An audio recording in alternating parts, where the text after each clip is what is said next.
بسم الله الرحمن الرحيم الحمد لله الملك الحق المبين وبه نستعين وأشهد أن لا إله إلا الله ولي الصالحين وأشهد أن سيدنا ونبينا وحبيبنا محمدا صلى الله عليه وعلى آله وسلم عبد الله ورسوله صادق الوعد الأمين وأما بعد عباد الله أوصيكم ونفسي المذنبات أولا بتقوى الله. Beloved brothers and sisters of Islam, I begin recommending for you, but firstly for myself, to have taqwa for Allah, to have the proper awe, the proper regard, the proper respect that Allah subhanahu wa ta'ala is due. And very briefly, we want to touch on this relationship between taqwa and truthfulness.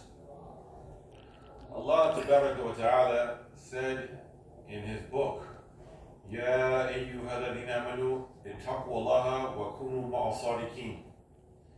He subhanahu wa ta'ala said, "O you who believe," and when Allah Azza wa Jal starts off with this type of speech, He is giving a directive to believers. O you who believe, have taqwa for Allah and be with the truthful people. And this also carries the meaning, according to Sahabi Jalil Abdullah ibn Mas'ud Wanu'an, min as-sadiqeen. Be with the truthful and be amongst the truthful people. So you yourselves be with the truthful, and then you yourselves strive to be truthful. And this has several different shades of meaning. Firstly, let us apply this to ourselves, us being from amongst the truthful people. As-sidq has three main components. And by Allah, one cannot be a true believer, one cannot be an honorable Muslim without this quality of truthfulness. And this truthfulness has three different levels. First, it is sidqul niyah, is the truthfulness in intentions. The second is sidqul qawl, the truthfulness in speech. And the third is sidqul a'mal, is the truthfulness in actions. So number one, and no matter any affair or anything that we do, we have to interrogate and be truthful inside of ourselves. Why are we doing what we are doing? Are we doing something for the sake of Allah, or are we doing it to show off, to be seen by people, to be such and such, or this or that? This is the first thing. What is really in our intentions? So there is a connection between as-sidq and al-ikhlas, sincerity. No truthfulness in intention, no sincerity. So we all have to question everything that we do. From our making wudu, there has to be niyyah. And this niyyah or intention is lillah, for Allah. Our salah is lillah, is for the intention of Allah. Even when we do our academics, we should be doing it with the intention of pleasing Allah, which means that we want to do things in conformity with what is pleasing to Allah subhanahu wa ta'ala. Number two, sidqul qawl, truthfulness in speech. We as Muslims are supposed to be truthful in our speech. It's not just the intention of saying truthful words, it is that we investigate and we verify that what we are saying is actually truthful. There's a saying amongst the Salaf of the righteous generation that says, whoever repeats all that they hear, he is a liar. Anyone who repeats everything that they hear, they are a liar. Why? Because they did not take the time to investigate and confirm what they were saying, so they're going to tell lies. And anyone who tells lies is a liar. The third is truthfulness in our actions. That not only do we want to do things in conformity with the truth, but it is very important for us to keep our promises and keep our trusts. Abu Bakr Siddiq Ralu'an said in his inaugural khutbah when he became Khalifa, he said, "As-sidqu amana wa kadhibu khiyana." As-sidqu amana wa kadhibu khiyana. The truth is an amana. It's a sacred trust. And lies, or not telling the truth, is khiyana, it is treachery. It is treachery. So when we say we're going to do something, we should do it. If we're supposed to start something on time, we start on time. If we say we're going to be somewhere at a time, we do it. One of the things that you young generation needs to change, that you learn bad habits from my generation and from your uncles and aunties. This whole thing that we call Muslim time, or it's African time, or Desi time, or Arab time. When you have a wedding, a shadi, or you have some other event, you start 2-3 hours late. That's lying. That's not keeping your trust. The most precious thing you have in your life of a commodity is time. Once you lose time, you can never get it back.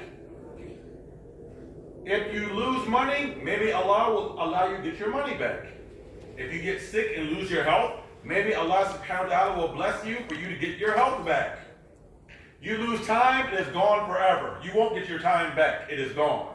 And this is what we learned in West Africa and Senegal from some of our teachers, that don't waste people's time. The one who wastes people's time or doesn't keep their time, they are not truthful. They are a liar. Truthfulness is the foundation of all other noble traits of character. No truthfulness, no other noble traits of character. In a hadith sahih narrated by Imam Bukhari, rahimahullah ta'ala, and Imam Muslim, the Prophet sallallahu alayhi wa sallam said, in a sitta yahdi al-birr, when al-birra yahdi al-jannah. Surely truth leads one to al-birr. Al-birr means righteousness, noble traits of character. And noble traits of character leads one to paradise. So as truthfulness is the foundation, it's the asl of all other noble traits and noble principles of usul. So we have to strive to be truthful.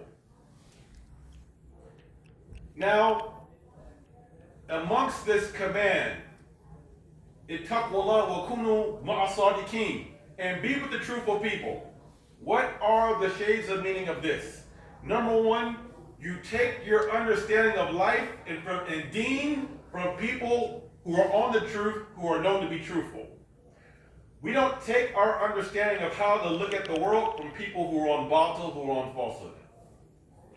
People who don't believe in one God and don't believe in the finality of Nabuwah of Prophet Muhammad sallallahu alaihi wasallam, their worldview, there is some batil in their worldview. We don't take our worldview of how we look at the world from them. Our teachers of the deen, we take these teachers from people who we know to be upright and have been given permission to teach this deen from teachers who got it, who have a sanad from teachers from teachers from teachers. We don't get our deen just from looking at YouTube and TikTok videos. Anyone can make a video. People have to be verified. So we take our deen from the truthful and the upright. Also in your suhbah, in your companionship, we are only supposed to keep intimate company with people who are truthful. We're not supposed to hang out with people who we know who are always telling lies or on falsehood. That's not our suhbah. Abu Dharr Ghafari radhiyallahu anhu said in a hadith, Al-Hakim al-Nisaburi rahimahullah ta'ala, great as sahih in conclusion, he said that the Prophet alayhi afdalus salam said, being alone is better than being in bad company. But being in righteous company is better than being alone. It's better for you young brothers to be alone than to hang out around the wrong crowd and bad company and people who are on falsehood or people who lie or in haram. It's better to be alone. But it is better to be in righteous company, in good company, than be alone. Because when you're in righteous company, you pick up good adab, good manners. You pick up good characteristics. And you learn beneficial knowledge from being around righteous people. If you're only around yourself and alone, you're not going to learn too much. Why? Because you only know a little bit. You don't know much, especially when you're young. You haven't got to the age of wisdom to know too much. So we ask Almighty Allah subhanahu wa ta'ala to make us be amongst the truthful people. To have us have truthful intentions, to speak the truth, and to act upon the truth. We ask Almighty Allah to keep us as the people who respect other people's time and keep our amana. And when we borrow something from someone, we give it back to them in the same condition that we got it. We ask Almighty Allah subhanahu wa ta'ala to have us be of those who respect their parents and respect their elders and show deference to our righteous predecessors that came before us.